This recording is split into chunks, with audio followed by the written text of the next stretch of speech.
There's no easy way to say this, but the US economy is in serious trouble right now. We're seeing the collapse of confidence in the US dollar, an exodus of foreign capital, massive job losses, not job gains as they're saying, and even iconic American companies filing for bankruptcy right now. And yet, the mainstream media still insists that everything is fine and puts out these bogus job numbers which just aren't true. If these trends continue, the America you know and love today may look very different this time next year. Let me show you exactly what's happening here.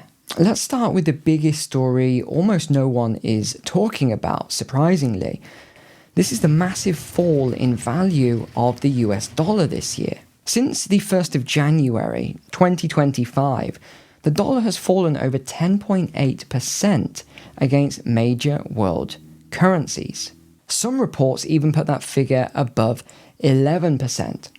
Do you understand what that means for your savings or your income? Most people don't.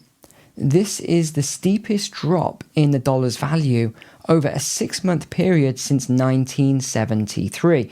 And let me tell you, the 70s weren't good. This was just after the Nixon shock in 1971, where gold was taken off the dollar or the dollar was taken off gold, whichever way you want to look at it.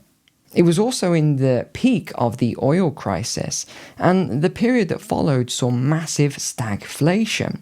It wasn't good times, ladies and gents.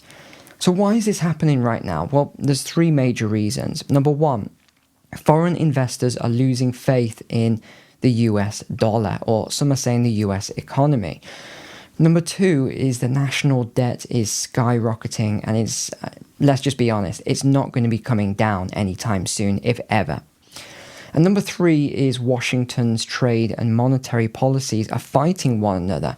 On the one hand, you've got President Trump doing one thing, and then on the other hand, you've got Jerome Powell, who's the head of the Federal Reserve, doing the complete opposite. They are at loggerheads with each other at the moment. And right now as well, foreign capital is leaving the US at an alarming rate. Let me give you some stats from April alone, because we haven't quite got May and June in yet. So let me just tell you April.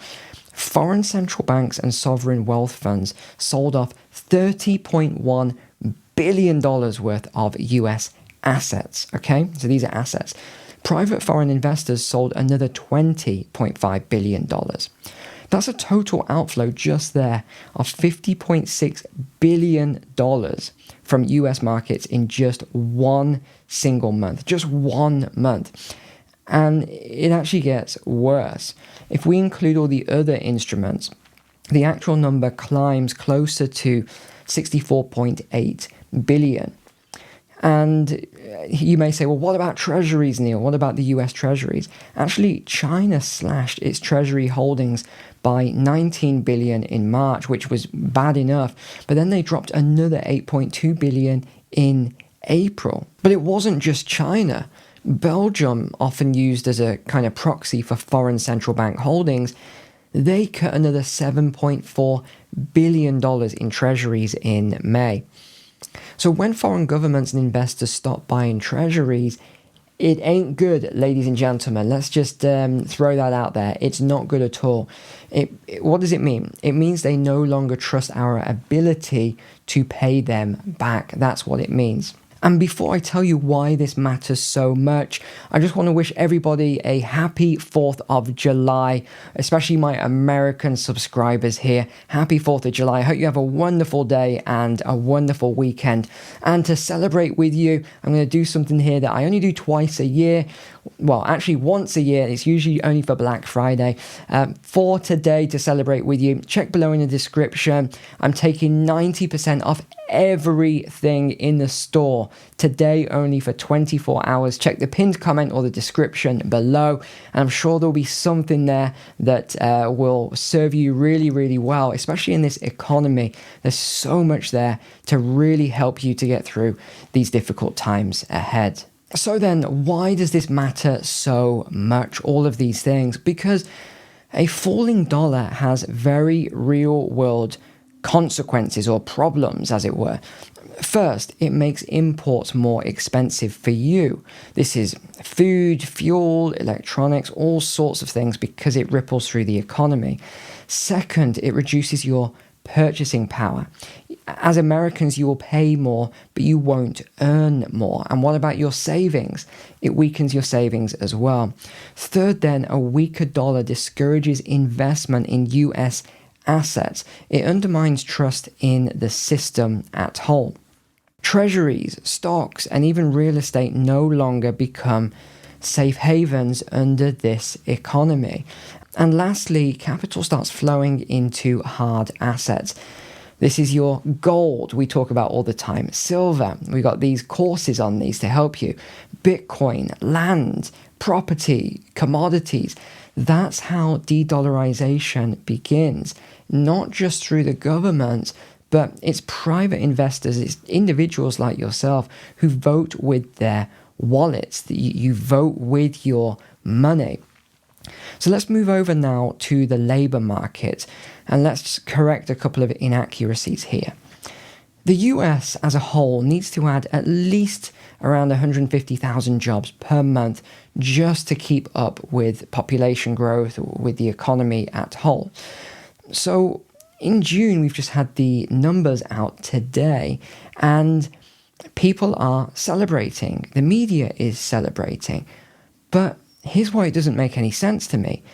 The US didn't gain jobs, it lost them. And according to the ADP report, 33,000 private sector jobs disappeared last month. Analysts were expecting a gain of 100,000 jobs. So if you put those together, that's a swing of 133,000 jobs that didn't materialize. This is the first monthly job loss since 2023.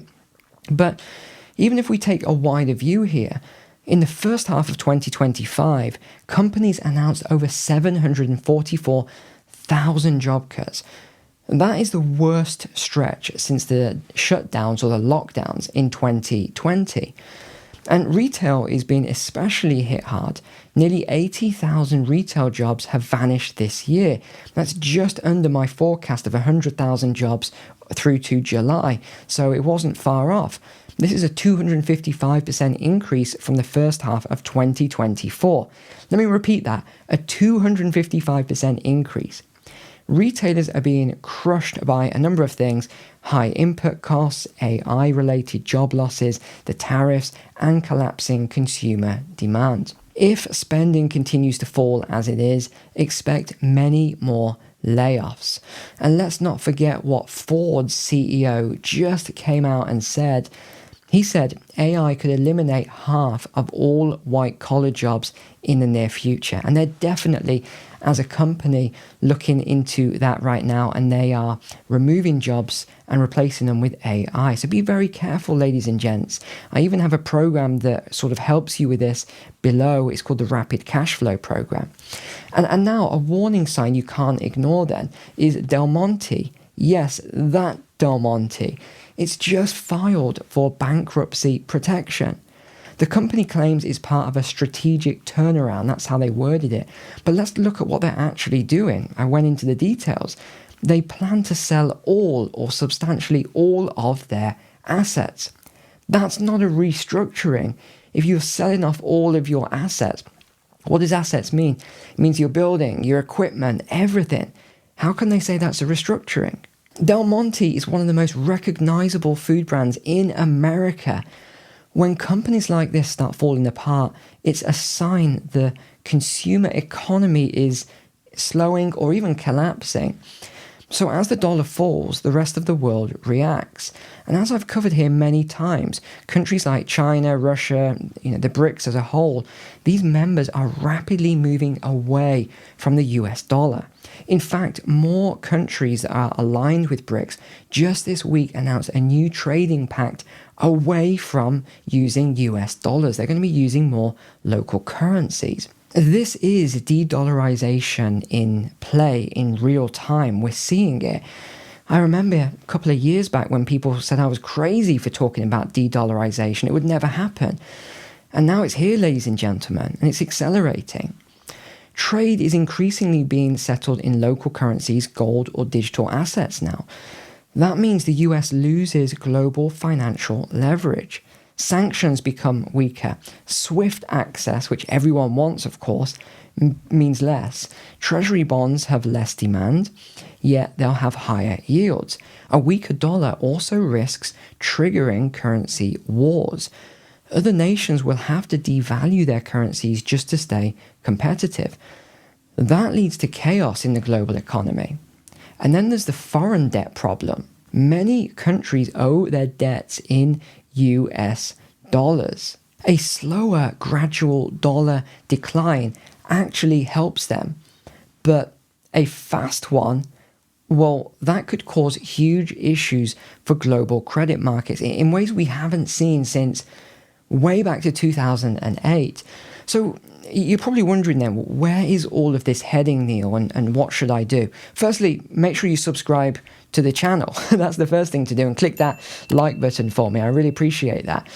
But if the dollar drops another 10 to 15% by year end, and if foreign investors keep exiting, and if inflation reignites while job losses mount, then what have I just described there without even realizing it? It wouldn't just be a hard recession, that would be stagflation. And again, I'm not saying we're going to have that, but it could be likely if things don't slow down and reverse.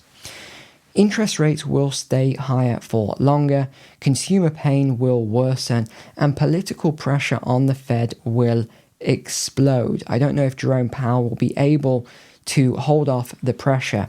Expect more instability, and I mean that globally and at home. They are the things I would say to watch out for. So to conclude then, the US has serious problems ahead, and most Americans have no idea what's coming, but now you do, and you can actually prepare and take action against these things. And if you found this breakdown quite helpful, please make sure you're subscribed to the channel and share this video with someone who still thinks that everything is normal, everything is amazing. Because what's coming next is anything but normal, my friends. And finally, just a reminder to check out the 4th of July huge sale in the description below. It ends in 24 hours. Apart from that, thank you so much for watching here and being a subscriber. Take care. God bless you. God bless your family.